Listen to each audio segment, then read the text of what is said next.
Bienvenue à toutes et à tous. Aujourd'hui, on plonge dans l'analyse du comportement des utilisateurs, ce qu'on appelle l'UBA. Bonjour. L'objectif, en gros, c'est de surveiller un peu systématiquement ce que les utilisateurs font sur un réseau. Pas pour fliquer, hein, Ah, mais pour repérer des actions qui pourraient signaler une menace. exactement. Et la grosse différence avec la sécurité, disons, plus traditionnelle, c'est vraiment ce focus sur l'intérieur. On cherche les menaces qui viennent de l'interne, les comptes qui ont pu être piratés, Oui, enfin tout ce qui sort un peu de l'ordinaire dans l'organisation même. c'est ça. En fait, l'UBA, ça ajoute une couche de sécurité hyper importante parce qu'elle analyse ce qui se passe dedans. D'accord. Prenons un exemple concret. Imaginez un employé, son travail habituel, c'est, disons, la compta. Et puis soudain, il se met à télécharger d'énormes quantités de données de R&D tard le soir. Ah oui, ça sort de son rôle habituel. Complètement. Son activité normale est différente. Mais c'est pile ce genre de comportement suspect que l'UBA va détecter et dire «Attention, là, faut regarder». Je vois. Et pour faire ça, il faut d'abord savoir ce qui est normal, j'imagine. Établir une sorte de référence. C'est le point de départ, oui. On appelle ça la ligne de base du comportement normal. Ça inclut les heures où la personne se connecte d'habitude, les fichiers auxquels elle accède régulièrement, ce genre de choses. Et une fois qu'on a cette base, L'étape suivante, c'est la détection des anomalies. On cherche les écarts par rapport à cette norme. par exemple, Par exemple, un utilisateur qui, tout d'un coup, accède à des dossiers financiers alors qu'il ne le fait jamais. Mais, attention, le contexte est crucial. c'est-à-dire, Le rôle de l'utilisateur, ses habitudes, les politiques de l'entreprise, tout ça compte.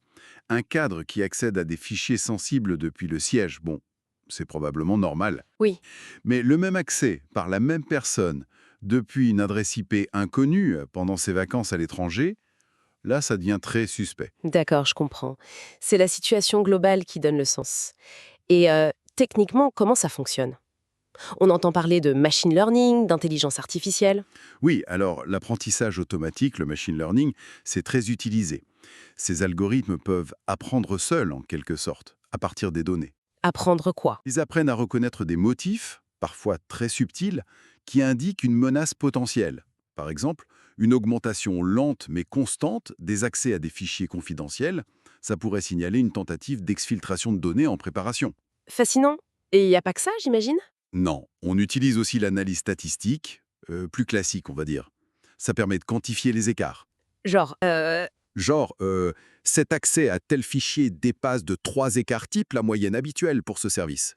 C'est une mesure objective d'anormalité. ok. Et tout ça se base sur les données des journaux, les fameux logs. Absolument.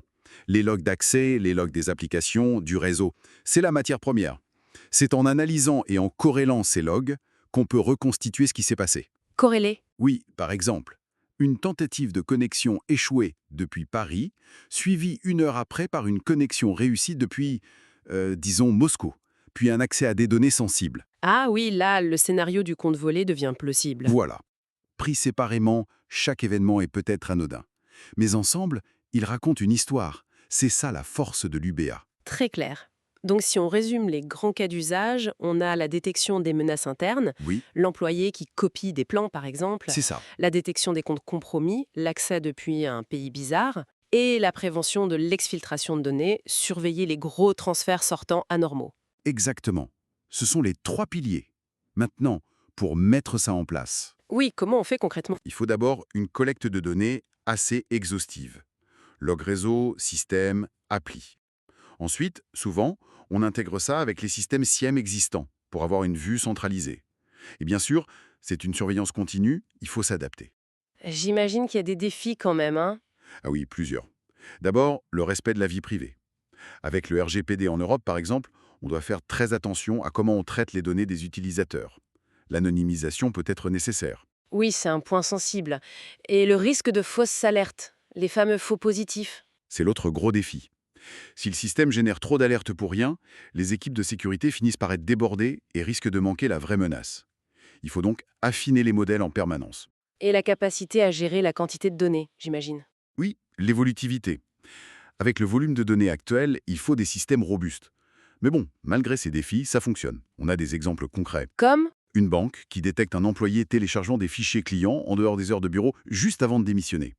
Ou dans la santé, pour surveiller qui accède au dossier des patients. S'assurer que c'est légitime. Bien.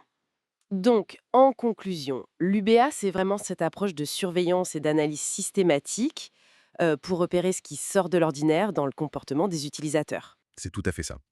Une vigilance constante basée sur la compréhension de la normalité. Merci beaucoup pour cet éclairage. Avec plaisir. Et ça soulève peut-être une dernière question pour nos auditeurs.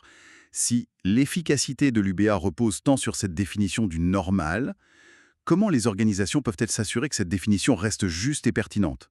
Surtout avec l'évolution rapide du travail, le télétravail, les nouveaux outils cloud qui apparaissent tout le temps. Comment faire pour ne pas rater les vraies menaces, mais sans non plus créer un bruit de fond d'alerte inutile? C'est un équilibre délicat à trouver.